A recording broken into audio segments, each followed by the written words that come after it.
Si on m'avait dit un jour que je ferais la critique des Tuches 5 sur une chaîne où on a débuté en parlant notamment de vision, je ne l'aurais jamais cru. Et pourtant, nous voilà. Je suis très content de vous retrouver aujourd'hui. Alors, oui, tu vas me dire que les Tuches 5 n'est pas encore sorti, mais il y avait des avant-premières un petit peu partout en France, et notamment dans les pâtés, sachant que les Tuches, en tout cas le 5e, est un film produit par Pathé, donc ça paraissait logique qu'ils fassent une avant-première. Ils l'ont souvent fait sur leur propre film. Alors je pense que Les Trois Mousquetaires était un film Pathé.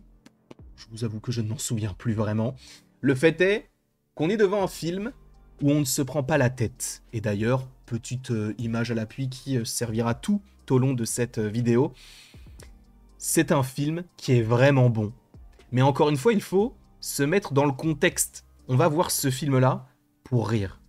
Et moi qui ne suis pas forcément le plus touché par l'humour français de manière générale, force est de constater que là, ça a un petit peu marché sur moi. Il y avait des blagues qui étaient assez rigolotes, notamment de la part d'Isabelle Nanty ou encore de Jean-Paul Rouve. C'est absurde, c'est cocasse et c'est mon humour pour le coup. Là, cette fois-ci, on n'est plus à Monaco, on n'est plus à Bouzol, on n'est plus aux États-Unis, parce que je crois qu'ils étaient allés aux États-Unis. Là, on est en Angleterre, ou en tout cas en Grande-Bretagne, et on va rencontrer notamment le roi et la reine, bref. Le scénario tient sur 2 lignes, mais on s'en moque, en fait. Ce n'est pas l'important d'un film tel que celui-ci. Quand on fait une critique d'un film tel que Les Tuches, on ne va pas dire là j'ai aimé cette petite référence à Cronenberg. Non, on s'en moque. En plus, Cronenberg, je crois que c'est une marque de bière. J'ai peut-être confondu. Peut-être que c'est un cinéaste aussi, ça me dit quelque chose. Bref, on s'en moque. Ce n'est pas ça l'important quand on regarde un film tel que Les Tuches. On a envie de passer un bon moment. Et donc, il y avait une avant-première, notamment dans mon cinéma, et ils ont fait l'avant-première dans la salle 1. Et sachez que la salle 1 est l'une des salles les plus grandes, et je m'étais dit, c'est un peu particulier, dans le sens où, bon, bah, peut-être que Les Tuches, c'est populaire. Bon, c'est le 5e quand même, et je pense qu'il y en aura un 6e, et un 7e, et un 8e, ils vont encore en faire plein. Mais la salle était remplie. La salle était remplie, et ça rigolait. Encore une fois, chacun son type d'humour. Certaines personnes vont dire « Ah, mais je suis pas du tout touché par Les Tuches, je préfère tel ou tel film. » C'est en fonction de vos goûts et de votre sensibilité à un certain type d'humour. Moi, ça me va totalement parce qu'encore une fois, c'est absurde, ça n'a aucun sens. Les blagues sont vraiment, on va dire, des fois tirées par les cheveux, mais ça en devient drôle, notamment par rapport au jeu des différents acteurs. En vrai, moi, j'ai passé un très bon moment. J'ai passé un très bon moment et je me devais quand même de vous faire la critique de ce film. Parce que on ne parle pas assez du cinéma français, et ça aussi j'ai envie d'en parler, parce que le cinéma français, alors évidemment, tu vas me dire, il n'y a que des comédies. Non, c'est faux, il n'y a pas que des comédies dans le cinéma français, il y a plein de films, et ce film est très très populaire, et je me devais de vous en parler, sachant que on peut compter rien que l'année dernière, alors en comédie oui, un petit truc en plus, mais il y a eu le Comte de Monte Cristo, il y a eu la partie 2 des Trois Mousquetaires, il y a eu tellement de films français qui étaient avec des thèmes divers et variés, rien que Anatomie d'une chute. Les gars, ça n'a rien à voir avec Les Tuches, et c'est là aussi où c'est très beau de voir la pluralité dans le cinéma français, c'est de voir qu'on ne fait pas que des comédies, et ça c'est un cliché que certains ont et que j'ai eu, je ne vais pas vous mentir, moi au début, c'est vrai que je regardais pas forcément de films français parce que je m'étais dit, ce ne sont que des comédies. Et force est de constater qu'en se penchant un petit peu plus sur la question, eh bien pas du tout. On n'a pas du tout que des comédies, il y a des films de genre. C'est vrai que ça marche beaucoup moins que d'autres films, sauf récemment, notamment avec les blockbusters qu'on a eu avec Les Trois Mousquetaires et avec Le Comte de Monte Cristo. Mais il y a de tout. Et ça fait extrêmement plaisir, rien qu'en animation aussi. L'animation, en France, on est très très fort. Le Festival international de l'animation a lieu en France.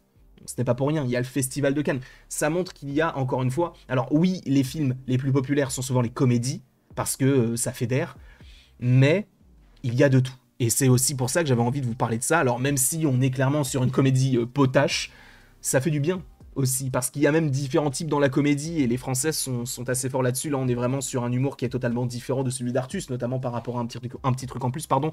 Dans Un petit truc en plus, c'est vraiment de l'humour noir, on va se moquer notamment des handicapés, etc.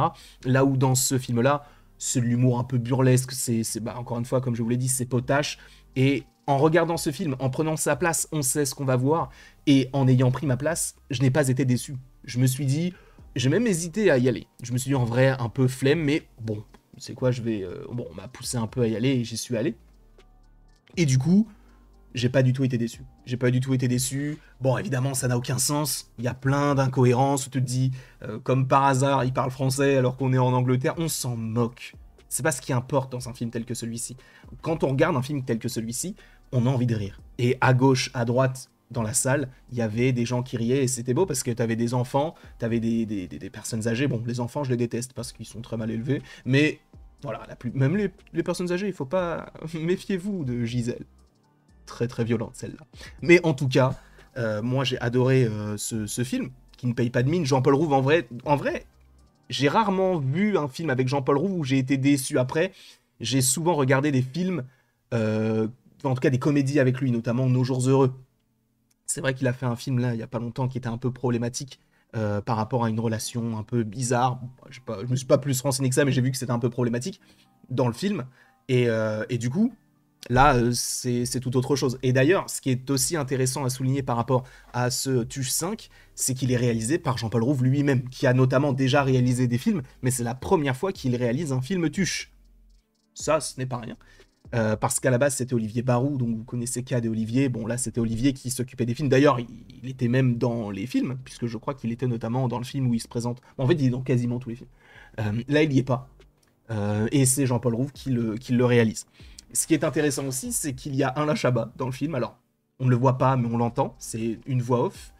Et le film est dédié, enfin en tout cas, oui, il y a une petite mention au fait que ce film soit aussi pour Michel Blanc, qui nous a quittés, alors cette année ou l'année dernière, je vous avoue, je ne m'en souviens plus, peut-être que c'était l'année dernière. Mais en tout cas, si vous vous posez la question de est-ce que je vais rire devant les Tuches, si vous avez rigolé devant le 1, le 2, le 3 ou le 4, vous allez rigoler devant le 5. Il y a des blagues qui, en vrai, de manière générale, n'auraient pas forcément fait rire, mais vu que j'étais un peu dans une ambiance où les gens étaient plus enclins à rire, et c'était plus léger, alors j'ai pas ri, mais j'étais genre...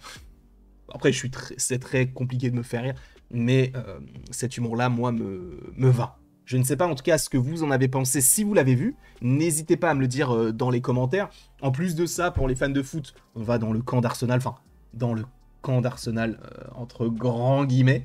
Moi, j'ai bien aimé. Si je devais donner une note, en vrai, bon, je donnerais 17. Tu vas me dire, tu mets 17 à ce film-là, mais pour Insidious, t'as mis 16. Ça n'a rien à voir. Je compare avec ce qui est comparable. Dans le sens où, par rapport à une comédie française, j'ai beaucoup plus ri sur ce film-là que sur Cocorico, avec Christian Clavier, qui se dit oh, mais j'ai du sang natif américain. Waouh, oh mon Dieu, c'est horrible. Alors que je pensais que j'étais français pure souche. On s'en branle. C'était pas drôle. Et s'il vous plaît, ne faites pas de suite.